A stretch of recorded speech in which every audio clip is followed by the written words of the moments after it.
सबसे पहले तो मैं पूरे देशवासियों का बहुत बहुत धन्यवाद कहना चाहती हूँ, आप मीडिया पर्सन्स का भी, क्योंकि आप लोग ही हम लोगों को इतना through out the journey wrestling में आपने सपोर्ट किया है।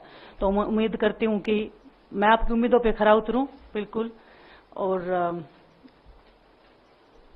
कांग्रेस पार्टी का मैं बहुत बहुत धन्यवाद करती हूँ, क्योंकि जब बोलते हैं ना कि बुरे टाइम में पता लगता है कि अपना कौन है। जब हम रोड पे घसीटे जा रहे थे तो छोड़ के बीजेपी को, देश में जितनी भी पार्टियां हैं वो हमारे साथ में थी, हमारे दर्द को समझ पा रही थी, हमारे आंसुओं को समझ पा रही थी। मैं बहुत प्राउड फील कर रही हूँ कि मैं एक ऐसी पार्टी में, एक ऐसी विचारधारा में हूँ जो महिलाओं के साथ हो रहा अन्याय और उनके साथ बुरे बर्ताव के खिलाफ खड़ी है। वो लड़ाई लड़ने के तैयार है, सड़क से लेकर संसद तक। और मैं विश्वास दिलाती हूँ पूरे देशवासियों को कि जो मेहनत, जो लगन से हमने रेसलिंग में काम किया है, हम चाहते हैं कि देश के हर एक नागरिक को जो दर्द, जो तकलीफ हमने झेली है, खासकर महिलाओं के लिए, हर एक उस महिला के साथ में हम खड़े हैं जो अपने आप को लाचार, अपने आप को बेबस समझती है। रेसलिंग में मैंने पूरा कोशिश किया कि मैं जितनी भी महिलाओं को, छोटी बच्चियों को इंस्पायर कर सकती हूँ। मैं चाहती तो मैं जंतर मंतर पे रेसलिंग छोड़ सकती थी, और सभी लोग भी मान रहे थे, पूरा देश इस चीज को विश्वास कर रहा था, क्योंकि बीजेपी आईटी सेल ने उस चीज को साबित करने की कोशिश की थी कि हम चले हुए कारतूस हैं, हम खत्म हो गए हैं, हम पॉलिटिक्स कर रहे हैं। उन्होंने बोला मैं नेशनल नहीं खेलना चाहती, मैंने नेशनल चैंपियनशिप खेला। उन्होंने बोला ये ट्रायल्स दे के नहीं जाना चाहते, मैंने ट्रायल्स भी दिया। उन्होंने बोला कि ओलंपिक्स लेवल तक नहीं जाना चाहते, मैं ओलंपिक्स में गई, मैं फाइनल्स में गई। अनफॉर्चुनेटली परमात्मा को कोई और चीज मंजूर होगी। एक चीज मुझे पता है कि जब मेहनत आप करते हो तो जरूरी नहीं कि आपको उसी दिशा में मिले, कई बार दूसरी चीजों में भी आपको वो फल मिल जाता है। और परमात्मा ने मुझे मेरे देश के लोगों की सेवा करने का जो मौका दिया है, वो मैं मानती हूँ कि उससे बड़ा पुण्य का काम कोई नहीं हो सकता है। मेरे लिए बहुत प्राउड की बात है। एक मैं नई पारी की शुरुआत कर रही हूँ आज से। मैं चाहती हूं कि जो हमने फेस किया एज ए खिलाड़ी होने के नाते, उन सब खिलाड़ियों को वो चीज ना फेस करनी पड़े। हम उनकी लड़ाई में साथ हैं। शायद उनको आज हिम्मत मिले कि जो पार्टियां पावर में रहती हैं शायद वो साथ में नहीं खड़ी हो, लेकिन उनके बहन भाई हैं जो उनके साथ में खड़े हैं। और हमें पता है स्पोर्ट्स में कितना गलत होता आया है, नहीं बोल पाते हैं खिलाड़ी। आप हमसे देख लो, बजरंग के ऊपर डोप का बैन लगा दिया 4 साल का, सिर्फ किसी लिए कि सिर्फ उन्होंने आवाज उठाई थी हमारे साथ बैठ के। तो उसका भुगतान हम कर रहे हैं, आज तक कर रहे हैं, लेकिन हम डरेंगे नहीं, पीछे नहीं हटेंगे। जो लड़ाई थी वो जारी है, खत्म नहीं हुई है। कोर्ट में हमारा केस चल रहा है, वो लड़ाई भी हम जीतेंगे, जिंदगी की जंग भी हम जीतेंगे।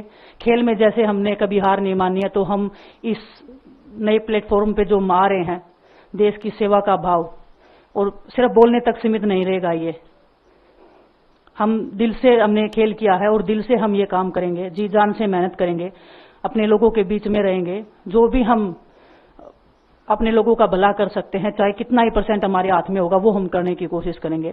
और मैं अपनी बहनों को बताना चाहती हूँ कि आपकी बहन आपके साथ में है। किसी भी मुसीबत में, किसी भी पल, किसी भी क्षण आप ऐसे मत समझना कोई भी आपके साथ में नहीं है।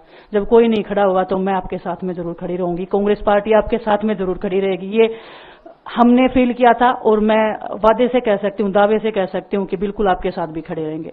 बहुत बहुत धन्यवाद आप सबका। धन्यवाद दिनेश जी। मैं बजरंग पुनिया जी से आग्रह करूंगा कि वो अपने विचार आपके सामने रखें। सभी को नमस्कार। और मैं धन्यवाद दूंगा केसी जी का, हरियाणा के प्रभारी हमारे दीपक बावरिया जी का, अध्यक्ष हमारे उदयभान जी का, पवन खेड़ा जी का, और विनीत पुनिया जी का, और जितने भी कांग्रेस के हमारे लीडर हैं उन सब का, कि हमें विनेश ने बताया कि बुरे समय में हमारे साथ खड़े हुए। जो आज बीजेपी की आईटी सेल बोल रही है कि इनका मकसद तो सिर्फ राजनीति करना था, हमने तो उनको लेटर भेजा था, वो जब भी नहीं आए। हमने तो बीजेपी के जो सांसद थी, जितनी भी महिला सांसद थी, उनके घर पे लेटर दिया था, वो फिर भी उन बच्चियों के साथ नहीं खड़े हो पाए।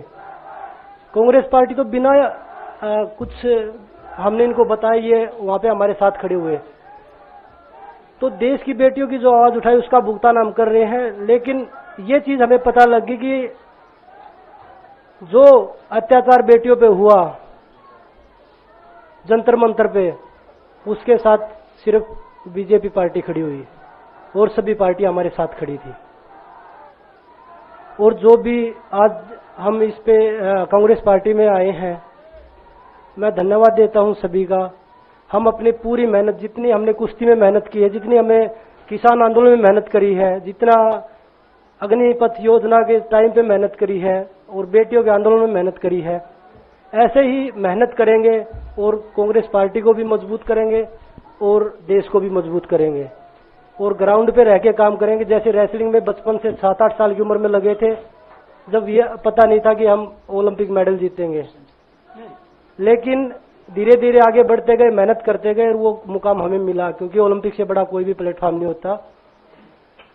और जिस दिन विनेश फाइनल में गई, उस दिन पूरा देश जोश में था, पूरा जश्न हुआ। लेकिन अगले दिन जो घटना हुई, पूरा देश दुखी था।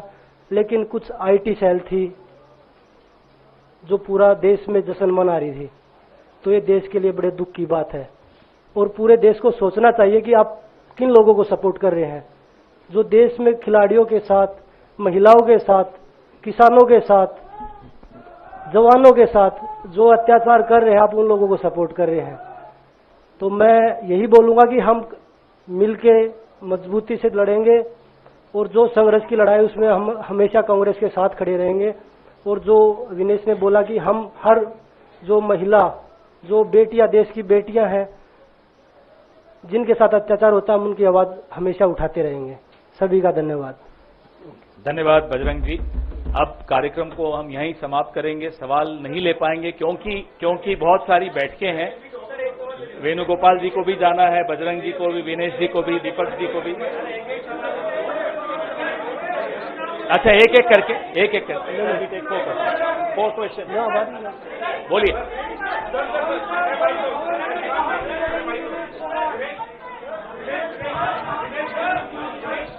अगर ऐसे होगा तो कोई सवाल नहीं पूछ पाएंगे। मैं सवाल ले रहा हूं सवाल, ठीक है, ले रहा हूं। अगर आप चाहते हैं सवाल लें तो जब शांति रखेंगे तभी सवाल ले पाएंगे। विनेश, जब चूंकि ओलंपिक फाइनल के बाद आप पहली बार मीडिया के सामने मुखातिब है, मेरा ख्याल है, जिस तरीके से ओवरवेट होने के कारण आप बाहर हुई, कांग्रेस ने आरोप लगाया, कई लोगों ने आरोप लगाया कि आपके साथ साजिश की गई, चूंकि आप लोगों ने आंदोलन किया था। तो मैं पहला सवाल तो ये पूछना चाहता हूं कि आपको क्या लगता है, क्या साजिश की वजह से आपको पदक से दूर रखा गया? और दूसरा सवाल ये लोग जानना चाहेंगे, आपको बधाई कि आप कांग्रेस में आई हैं, आप शायद चुनाव भी लड़ेंगी और निश्चित तौर पे आप एक चेहरा है आंदोलन का, लेकिन लोग ये जानना चाहेंगे कि वो लड़ाई अभी अधूरी है, अभी अदालत में है, इसके पहले बीच में ही आपने राजनीतिक पारी शुरू कर दी। क्या ये बेहतर नहीं होता कि वो लड़ाई को आप अंजाम तक पहुंचाते? और राजनीति के लिए तो आपके पास काफी लंबा नहीं, इतना लंबा नहीं प्लीज। ओलंपिक फाइनल वाला पे जो ओलंपिक्स की आप बात कर रहे हो, किसी दिन फुर्सत में बात करूंगी। बहुत इमोशनल चीज है मेरे लिए। बरसों की मेहनत के बाद मैं वहां पहुंची थी। जो भी हुआ, जैसे भी हुआ, कैसे हुआ, सब मैं एक दिन डिटेल में बताऊंगी। थोड़ा सा आपको सब्र, आपको थोड़ा सा पेशेंस रखना पड़ेगा उसके लिए इमोशनली बहुत प्रिपेयर होना पड़ेगा मुझे ही, क्योंकि मैं उस फेस में बार बार नहीं जाना चाहती। दूसरा आपका जो सवाल था, नहीं, मैंने आपको, जब मैं बोल रही थी, मैंने यही बोला था कि लड़ाई अभी खत्म नहीं हुई है। कोर्ट में केस चल रहा है। ब्रजभूषण को पूरा बीजेपी पार्टी उनको सपोर्ट कर रहा है। हमारे साथ में अपोजिशन खड़ा है। कांग्रेस पार्टी ने, हम जब रोड पे घिसट रहे थे तो पहली पार्टी थी जो हमारे सपोर्ट में खड़ी थी। उन्होंने, उनको जो सपोर्ट दिया हुआ, आज हमारा परिवार हमारे सपोर्ट में खड़ा है। तो हमें एक ताकत मिलेगी, एक हौसला मिलेगा, क्योंकि आपको पता है इतनी बड़ी लड़ाई बिना हौसले के, बिना ताकत के नहीं लड़ी जाती है। वो लड़ाई को हम अंजाम पे पहुंचा के आपसे उस दिन मैं बात करूंगी। बिल्कुल, धन्यवाद।